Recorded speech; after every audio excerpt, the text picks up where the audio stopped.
A fire broke out, and my husband's neighbor's sister went blind trying to save him. Since then, she has been the family's benefactor.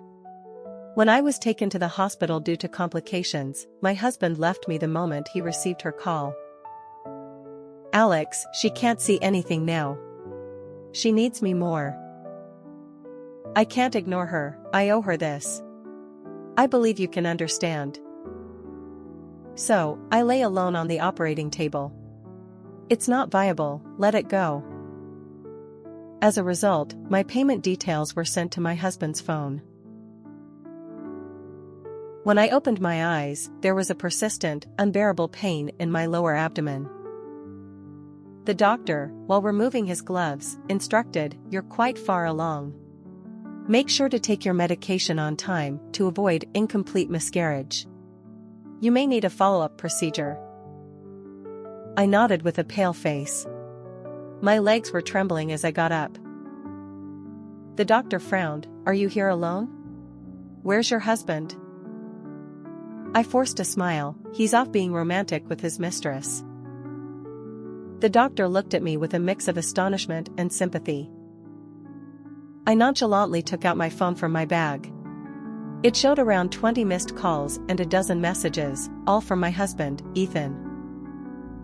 The latest message was particularly emotional, with exclamation marks dominating the screen. "Alex. Are you crazy? You're having an abortion? How dare you make this decision without my consent? Get back here immediately." When I registered my pregnancy, my phone had some issues and couldn't receive verification codes. So, the hospital's contact number was my husband's. Naturally, the payment notification for the abortion was sent to him. But that's all right. I didn't plan to hide this from him anyway. Just as I finished reading the messages, Ethan's call came through. I answered, and his voice, barely containing his fury, almost burst through the phone. "Where's the baby?" Calmly, I replied, "It's gone." There was a sudden pause in his breathing. Ethan, enraged, took several deep breaths before speaking in a low voice. "What are you thinking? This child is mine too. How could you make this decision on your own?" I chuckled and asked him in return, "Have you resolved the issue with Jillian?" Jillian and Ethan grew up together as childhood friends. Jillian never hid her feelings for Ethan, pursuing him from childhood to adulthood. Unfortunately, Ethan always saw her as a sister and never reciprocated her feelings. When Ethan proposed to me, I asked if he truly had no feelings for Jillian. He assured me he didn't. Only then did I step into marriage with him. He behaved impeccably after marriage, never crossing the line, and remained just friends with Jillian. But everything changed after the fire 6 months ago. The fire was caused by a gas leak. The villa was engulfed in smoke in an instant. At the time, I was on a business trip, but Jillian happened to be at home. It's said that when she saw the fire next door, she rushed in without hesitation. Despite her frail frame, she managed to save Ethan from gas poisoning but lost her sight due to a small explosion. She became blind. I hurried back, rushing straight from the airport to the hospital, only to see Jillian gripping Ethan's hands tightly. Jillian cried pitifully, "Ethan, I'm so scared. I can't see anything." It's okay. Ethan looked at her with such gravity and made a promise. "Jill, don't be afraid. From now on, no matter when, as long as you need me, I'll always be there." When he made that promise to her, he might have completely forgotten about me, his wife. Family and friends all tried to persuade me. They said that without Jillian, Ethan would have died long ago. Jillian is the benefactor of our entire family. They told me to be more magnanimous and tolerant. But they are not me. How could they know what I have endured in this relationship? Jillian became the first priority in Ethan's heart. On my 30th birthday, Ethan left me just because Jillian couldn't find the stuffed toy she hugs to sleep, and he spent the whole night looking for it. During my countless pregnancy checkups, Ethan never attended even once because Jillian would say, "Ethan, I'm scared." Even just a few hours ago, I suddenly started bleeding at home. Jillian summoned him, and Ethan immediately left me. "Alex, I called a car. It's on its way to pick you up. I'll come to you right after I take care of Jill. Be good, she can't see anything and really needs me." After saying that, he left without looking back. Seeing Ethan waiting for me at the hospital entrance, I hung up the phone and opened the passenger door. Jillian was sitting there. Her eyes were unfocused, but she smelled my perfume and lightly coughed, pinching her nose. Ethan's face immediately darkened. "Didn't I tell you not to wear so much perfume? Jill has rhinitis." I slammed the passenger door shut, saying, "You guys go ahead. I'll take a cab." "What are you making a fuss about now?"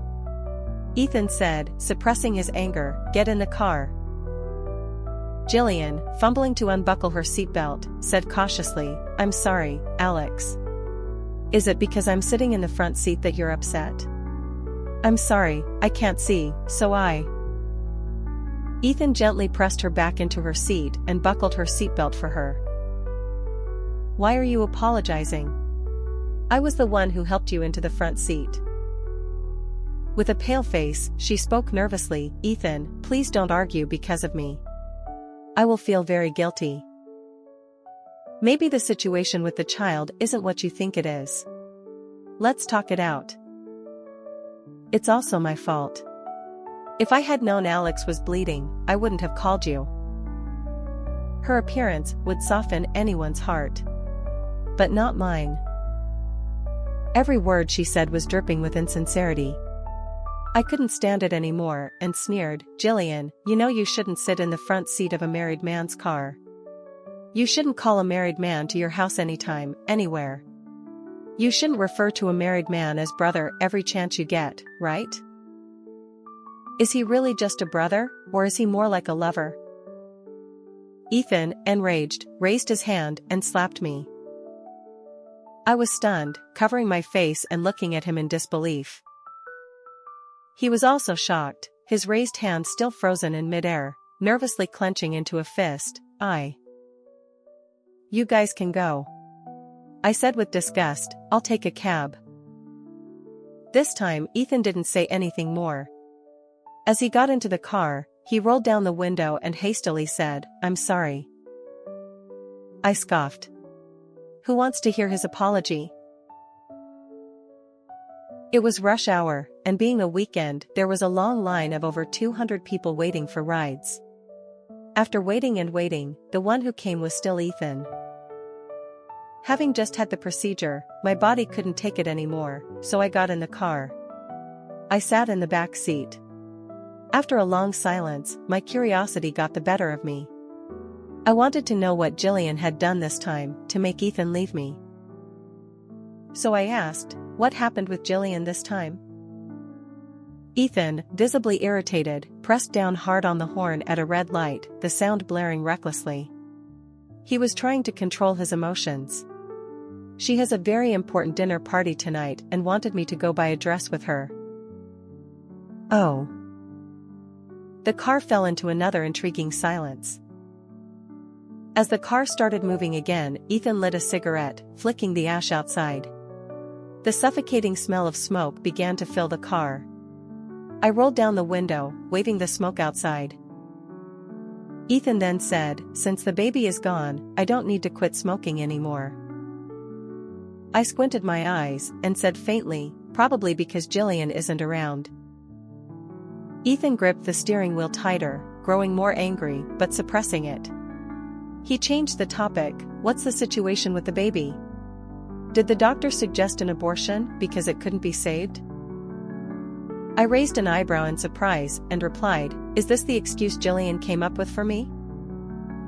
Ethan's face darkened. "What do you mean by that?" "Nothing." I raised an eyebrow, my eyes full of provocation. "The doctor said if I stayed in the hospital for a couple of days, the baby would be fine." The truth is just as you suspected. I didn't want it. Ethan's hand shook, and the half-smoked cigarette fell into the endless traffic outside. Ethan could no longer suppress his anger. He roared, "Alex, are you mad? The baby was perfectly fine. Why would you have an abortion?" Suddenly, I couldn't help but laugh. Because I suddenly thought of the excuse Ethan had given. Buying a dress. I chuckled softly. What a clumsy and ridiculous reason, and Ethan really left me while I was bleeding to go buy a dress with Jillian. As a wife, I was truly pathetic. Seeing me laugh, Ethan slammed the steering wheel, his voice filled with uncontrollable anger. "What are you laughing at? What's so funny?" At the red light, he stepped on the brake and turned his head to look at me. "Nothing." My tone was flat, as if I didn't care. "I just think buying a dress is more important than having a baby." The words were so pointed that even if Ethan were slow-witted, he would understand my implication. Not only did he not feel ashamed, but he also exploded. He looked at me with disappointment and said, "Alex, how could you think of me like that?" I found it amusing. "How did I think of you?" "I thought you understood me, but in the end, you were also looking at me through colored glasses?" Ethan let out a long breath. "I've said countless times, I have no romantic feelings for Jillian. In the past, I only saw her as a sister. Now, besides being a sister, she has an even more important identity: my benefactor. I owe her, and I can never repay her in this lifetime." The red light ended, and the green light came on. Ethan stepped on the gas, and the car smoothly merged into the rush hour traffic.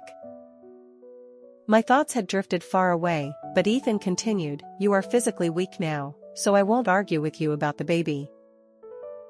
Anyway, we are still young. We can have more children."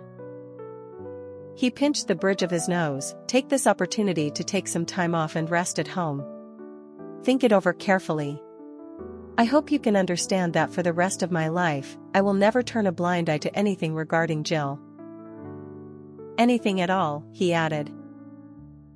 "And if I can't figure it out?" I countered. "There's no other way," he said firmly. "This is what I owe her, and as my wife, you must understand that." I laughed. "Then I just won't be your wife." Ethan seemed to think I would never choose to divorce him. And for good reason. My parents were gone, and since meeting him, my life had completely revolved around him, severing all my social connections. As for work, I once had an opportunity to manage a branch office out of town. But, in my love-struck state, I declined to avoid a long-distance relationship. Over the years, my position had not advanced at all, my salary had not increased, and I was practically a housewife. He probably thought I had no other support and would only choose to stay by his side. Little did he know, after losing the baby, I started preparing the divorce papers. I had even found a backup plan for work. My boss was heartbroken by my sudden realization: "You missed the best years for your career." "As they say, it's never too late to start," I replied. Sighing, my boss patted my shoulder. "You didn't want to take the position as the head of the branch office before, and now the branch has already been set up, but its performance is still lacking. It would be good for you to go there and lead the team. However, the position of head is no longer available. I'll try to get you the post of deputy head. Over the years, if it weren't for your love-obsessed nature holding you back, you should have been promoted long ago." I thanked her sincerely and accepted the arrangement, planning to move to New York in 2 months. Unexpectedly, the news of my promotion to deputy head and transfer to New York reached Ethan before it reached me. And it was Jillian who told him. That day happened to be Ethan's mother's birthday. The old house was full of people, and I arrived late. As soon as I entered, I saw Jillian sitting on the sofa, crying with red eyes. She clutched the corner of Ethan's clothes, looking guilty. "Ethan, I'm sorry. I really didn't know that Alex would mind my presence so much. If I had known, even if I fell, got hurt, or bumped into things, I wouldn't have troubled you. I'll apologize to her when she arrives. I'll promise her that I won't trouble you again. Don't worry, I'll persuade Alex not to go to New York." Ethan's mother had a stern face, full of displeasure. She has quite a temper. Just because you didn't go with her for the checkup, she went ahead and aborted the child. I told you from the beginning, she shouldn't have been brought into this family. My love story with Ethan had once been the talk of the town. Only because we had a passionate love, despite strong opposition from the Ethan family. He was willing to give up the Ethan family's inheritance for me and sever ties with his parents. He was an only child, and his parents were eventually more tolerant. Though displeased, they recognized me as their daughter-in-law because of his firm stance. But they had always disapproved of me. Now, they had a hold over me.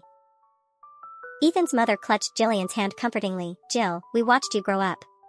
We know your character best. Of course, Auntie believes you have no other intentions.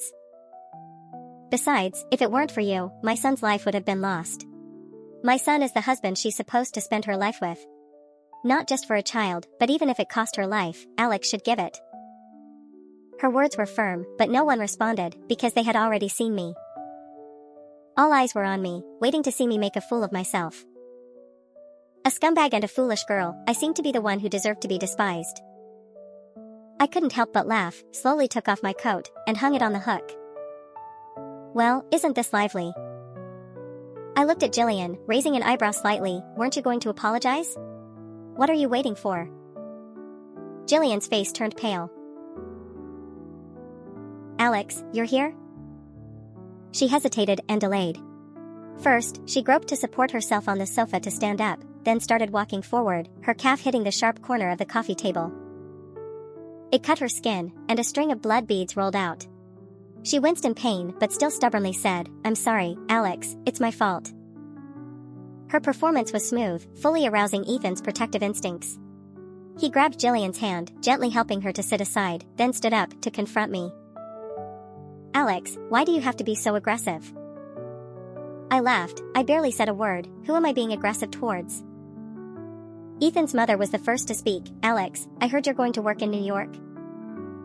If you go to New York, who will take care of Ethan? Have you thought about that? She frowned, looking at me with great disapproval. And about the child, you made the decision on your own. Didn't you think to consult us elders? It's my own body. Shouldn't I have the right to make decisions about it? I said calmly. As for going to New York, since you all already know, there's no need for me to say more. I don't agree. Ethan stood up with a stern face. Alex, why didn't you discuss your plans to go to New York with me? Are you still holding a grudge about Jillian? How can you be so petty? Jillian is already like this, what more do you want from her? I suddenly realized that his gaze at me was full of anger. There was no longer any trace of the love he once had.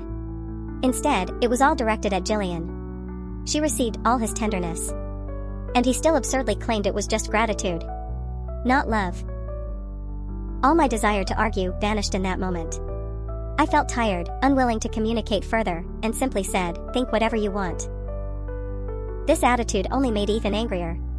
He glared at me, disregarding everything. If you insist on going to New York, then let's get a divorce. He stared at me, full of confidence. As if certain I would never divorce him. Unexpectedly, I smiled. Isn't it a coincidence?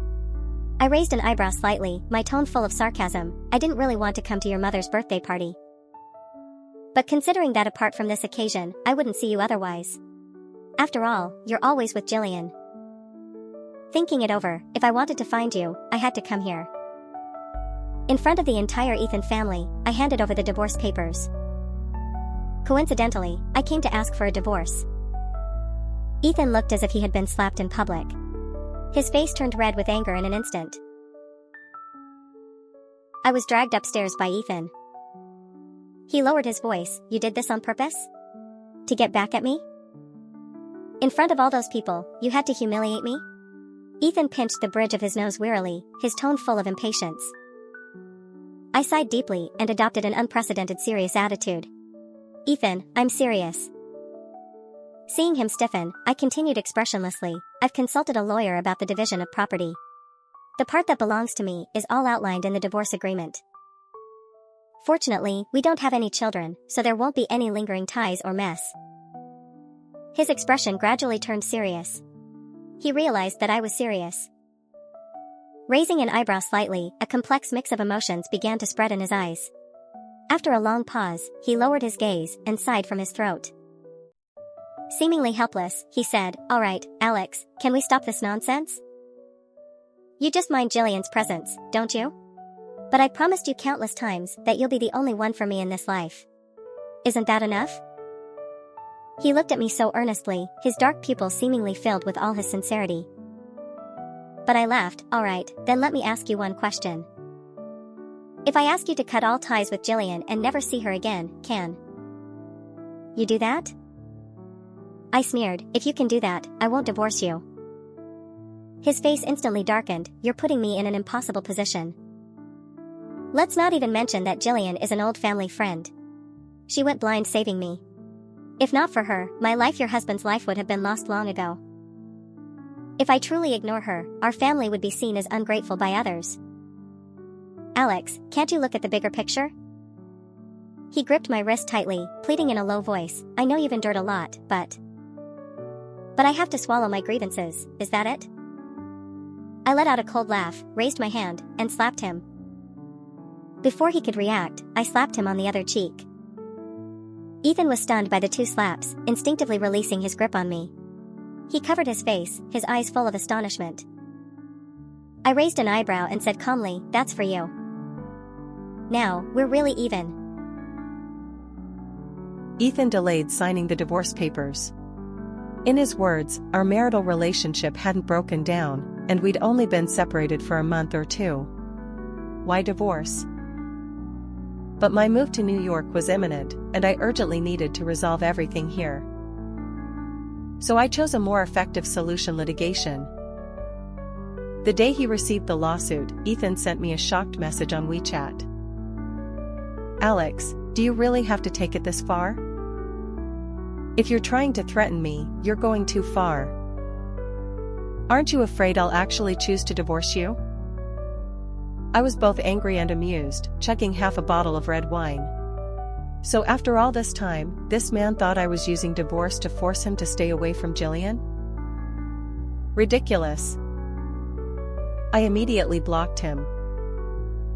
On the day of the court hearing, Jillian accompanied Ethan. She sat in the courtroom, wearing sunglasses, not looking like someone who had lost her sight. As I walked past her, she even had a few mocking words for me. She said, "Alex, I told you I'd eventually take Ethan back. You won't be smug for long." She wore a victorious smile. "You see, with just a little trick, Ethan will be mine soon." I ignored her, but as I turned, my shoulder accidentally bumped into hers, causing her to cry out in surprise and drop her sunglasses. She frantically groped on the floor. Her palms were covered in dust. When I squatted to help pick up the sunglasses, Ethan rushed over and shoved me back. My waist hit the edge of a table, and I gasped in pain, frowning deeply. But Ethan held Jillian protectively, standing in front of her. "If you have any issues, come at me. Why bully Jillian? She can't see anything. You're going too far." Jillian's eyes reddened with grievance. "Ethan, I'm fine. Alex didn't mean it. She might have forgotten I can't see now." Not only did Ethan feel sorry for her, but everyone around started murmuring. "I heard this woman's husband was saved by someone, and she won't let him take responsibility. That's ungrateful. Jealousy shouldn't extend to the person who saved her husband, right? The poor girl is blind now. Helping her a bit wouldn't hurt. What a muddle-headed person." If you ask me, there's no harm in this divorce, but the man seems quite devoted and doesn't want to divorce. One by one, scorching gazes fell on me. Pointing fingers, full of curses. But I ignored them and took a seat at the hearing. Ethan was well prepared, presenting evidence to the judge that our relationship hadn't broken down. One piece of evidence was my prenatal checkup report. He lowered his eyes and sighed lightly. "The child was lost due to an accident, not because our relationship broke down. I love my wife deeply and don't want to end our marriage over a small misunderstanding." The more I listened, the more ridiculous it seemed. My scalp tingled. I had lived with such a man for so many years. "Ms. Lee, do you have anything to say?" the judge asked. I replied calmly, "Yes." The child wasn't lost by accident. My simple statement was like throwing a stone into a calm lake, causing countless ripples. I signed the papers for the procedure myself. This woman is heartless. The child was already formed, how could she bear to do that? The courtroom was instantly filled with waves of shock. The judgmental gazes fell on me without restraint, and the judge quickly called for order. But Ethan's face had turned extremely ugly. I looked at him without fear and smiled lightly. To avoid any misunderstanding, I need to explain the situation at that time. That morning, as soon as I opened my eyes, I realized I was bleeding heavily. The child was already unstable, and I had been taking medication to keep the pregnancy. When I saw the blood, I immediately asked Mr. Ethan to take me to the hospital, but as soon as we stepped out of the house, Mr. Ethan received a call from Ms. Jillian. Ms. Jillian said she had a dinner party that evening and wanted to buy a dress, asking Mr. Ethan to accompany her. Without any hesitation, Mr. Ethan chose to leave me and drove off to pick up Ms. Jillian. And I, alone, stood under the scorching sun for over 10 minutes before I could hail a cab and get myself to the hospital. The crowd's faces showed surprise, and they fell silent. Jillian suddenly stood up. "Alex, this was my fault. Please don't blame Ethan. Don't divorce him." I threatened him that if he didn't accompany me, I would jump from the building. He thought a life was at stake, so he hurried to stop me. He might have felt it wasn't right to disclose my privacy, so he didn't tell you. Since I lost my sight, I've been emotionally fragile and needed someone with me, so. If you must hate someone, hate me. I shouldn't have rushed into the fire and saved Ethan. If I hadn't, you wouldn't have reached the point of divorce. Ethan truly loves you. He really doesn't want to leave you. This move by Jillian immediately garnered sympathy from everyone. Even Ethan couldn't help but say, "Jill, don't say that. If it weren't for you, I'd probably just be ashes now, with no chance to sit here," he said self-deprecatingly. But I remained particularly calm throughout. After Jillian sat down, I continued, "Ms. Jillian, are you done with your performance? If you're done, it's my turn." I looked at Ethan with a piercing gaze and a cold tone. "Mr. Ethan, you always say that you and Ms. Jillian are just repaying a debt. Then what is this?"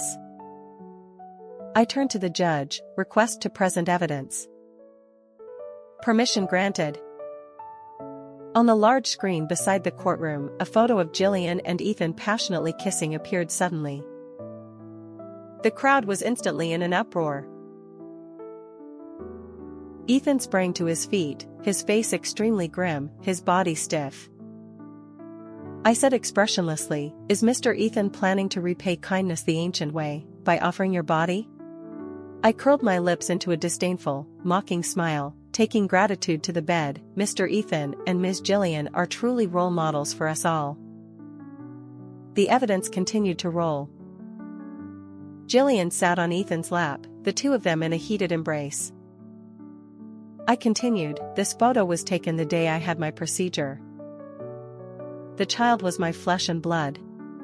No one would have been more reluctant to lose him than me. But his father had long drifted away from this relationship. Bringing him into this world, would that really be a good thing?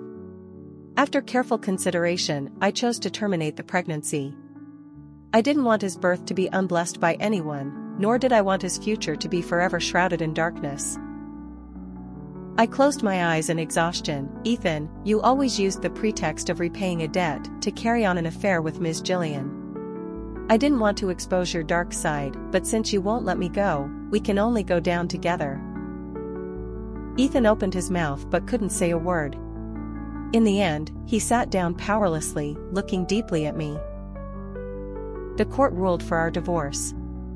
The division of property was done according to the terms of the divorce agreement. Neither of us gained an advantage over the other. I was finally freed.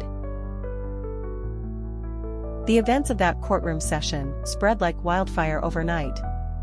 The so-called act of repaying a debt remained a hot topic, generating heated discussions online. Netizens debated fiercely about whether the debt should be repaid, and if so, how. My social media platforms gained countless followers overnight, with some people even asking in the comments if I would still insist on the divorce if Ethan and Jillian hadn't crossed the line. I replied with just 2 words: I wouldn't. It had been half a month since the day of the court hearing. Less than half an hour after posting those 2 words, I saw Ethan on the stairs as I returned home.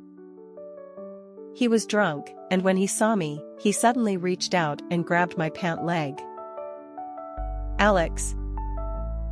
He called my name hoarsely. "I miss you." He was holding a half-empty bottle of beer. I kicked his hand away in disgust. Getting drunk on beer? I then turned and walked upstairs without looking back. Unexpectedly, he followed me. He blocked my attempt to open the door, not moving even when I pressed down hard on his hand. I had no choice but to let him in. He finished the beer in his hand and then suddenly dropped to his knees with a thud. With a muffled voice, he pleaded, "I truly love you. Please don't leave me, okay?" He had lost a lot of weight. His beard was unkempt, his hair covered his eyes, and he looked disheveled. He was still wearing slippers, as if he had forgotten to change. Looking at his bloodshot eyes, I couldn't help but let out a long sigh. In the beginning, when I found out that Jillian had saved Ethan, I was full of gratitude. I treated her as a distinguished guest and even considered her my lifesaver. But unfortunately, this act of repaying a debt slowly changed over time. It started when Jillian became his first choice. When countless important things of mine couldn't compare to a single call from Jillian. My gratitude slowly turned into something else. I could never understand why Ethan, while professing his love for me, would cross the line with Jillian. Until the day of the procedure, when I saw the photos sent by the private investigator. Everything became clear. Perhaps Ethan was moved, or maybe his feelings of gratitude turned into love. After all, a woman with good looks and a decent family background, willing to risk her life for you, who wouldn't be moved? But unfortunately, that man was my husband.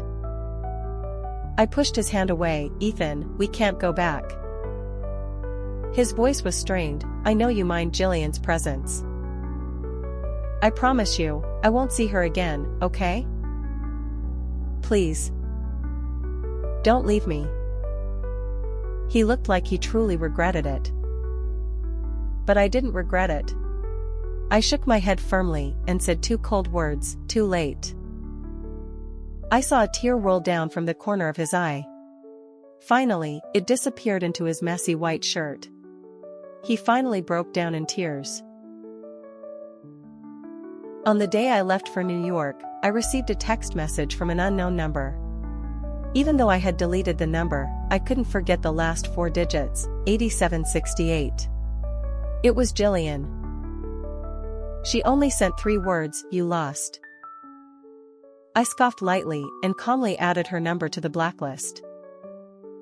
I slept like a log for the 3 to 4 hours on the flight, and when I woke up, my social media showed 99 plus unread messages. Curious, I opened it and found that a video from the court hearing had gone viral again, trending at the top. The most popular tweet was a video of the fire. In the video, the initial fire at the villa wasn't very large. It was completely manageable with a fire extinguisher. Jillian successfully dragged Ethan out. But she went back in just 2 minutes later. In the gas-filled villa, she lit a lighter. In an instant, the flames engulfed the curtains, the sofa, and other fabric items. Jillian panicked and clumsily tried to escape the villa. But a sudden small explosion caused her to scream and cover her eyes, crawling out of the villa with difficulty. Then came the follow-up, with the firefighters arriving to put out the fire. The comments section was in an uproar. Oh my God. Did she do it on purpose? Such deep scheming. So she tried to take credit and failed, getting herself blinded in the process? Wow, does this count as arson? Disgusting. The wave of public opinion surged. I logged out of my account, and at that moment, an unknown number suddenly appeared on my phone screen. I hesitated for a moment before answering. Hello? There was only heavy breathing on the other end. No one spoke. I guessed who it was, and just as I was about to hang up, he spoke. His tone was strained. Alex, if I hadn't been with Jillian, would you still have chosen to leave me? I couldn't help but laugh. Actually, I'm very grateful to Jillian. She made me see your true, despicable nature. If I had been deceived by you my whole life, wouldn't that have been worse? Don't contact me again. I added finally, from now on, we are strangers. I hung up the phone. Even though, at that moment, I could hear the sobs from the other end. The situation with Jillian caused quite a stir. Although I didn't intend to follow it, my colleagues' heated discussions informed me that Jillian had been sentenced to a few years in prison for arson. I thought that would be the end of it. But later, when I returned from a business trip, I ran into my former boss, who grabbed my arm excitedly. Have you heard? Heard what? The boss clicked his tongue and sighed. On the day Jillian was sentenced, she went crazy. She said she lost her sight saving Ethan, so why should she go to jail? Both the Ethan and Jillian families abandoned her. She somehow got hold of a knife and attacked Ethan several times right there. Even though she couldn't see, every attack was fatal. How ruthless. She said she lost everything because of Ethan and wanted him to pay. I was quite shocked. Apparently, Ethan is still in a coma. That evening, I received a call from Ethan's mother. She begged me to visit Ethan. Before he fell into a coma, he held my hand tightly and told me not to disturb your life. He truly loves you, Alex. Ethan's mother sobbed. He's now unconscious, and the doctors say if he doesn't wake up soon, he might become a vegetable. I thought, since he loves you so much, if you talk to him, maybe he'll get better. I'm begging you, please come and see him, okay? I replied coldly, Auntie, if he truly loved me, he wouldn't have cheated in the first place. From the beginning, the only person he loved was himself and the thrill. Don't call me again. I hung up the phone. On the flight back to New York, I took out my phone's SIM card, and as the evening breeze from New York blew in, I tossed the card behind me. It fell into the black tracks, receding into the distance. It plunged into an endless abyss. Yet, the plane carried me farther and farther away, towards a future full of hope.